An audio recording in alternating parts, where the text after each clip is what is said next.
তো শুভ সন্ধ্যা সবাইকে। তো এই যে রেডি হয়ে একেবারে সন্ধে টন্ধে ঘরে দিয়ে আমি যাচ্ছি হচ্ছে, আজকে হচ্ছে শনিবার যেহেতু, তাই অনেক দিনের ইচ্ছে ছিল আর কি একটু বড় ঠাকুরের মন্দিরে যাওয়া।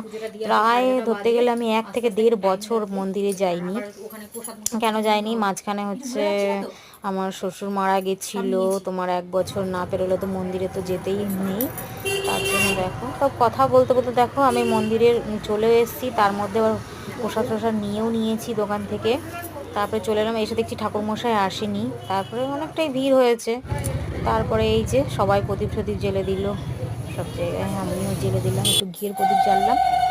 তো এই যে তা করতে করতে ব্রাহ্মণ চলে এসছে, পুজো প্রায় হয়ে গেল কমপ্লিট। আর এটা কি বলতো, পায়ে হাঁটা 5 থেকে 7 মিনিট লাগে। আর দেখো আমাদেরই এপাড়া ওপাড়া মিলিয়ে সব জায়গায়, মানে এই পাড়ারও সবার চেনা, এই আমি যেখানে থাকি সেখানকারও সবাই চেনাই, দেখো সব আমার চেনাই। তাই এদের সঙ্গে সব কথা বলছিলাম। এই করতে করতে ঠাকুরমশাইয়ের পুজো হয়ে গেল, সবার নামগোত্র জিজ্ঞেস করা হয়ে গেলো, ঠাকুরকে প্রণাম করলাম। তারপরে ওখানে সিন্নি মাখা ছিল, তো ওখানে বসে আর প্রসাদ খাইনি, একবারে বাড়ি নিয়ে চলে এসেছে। আর রাস্তায় আস্তে আস্তে ছেলেকে বলছিলাম যে ঘরে গিয়ে গিয়ে তুই আগে ঘরে ঢুকবি, একটা বাটি চামচ একটু জলের বোতল বার করবি।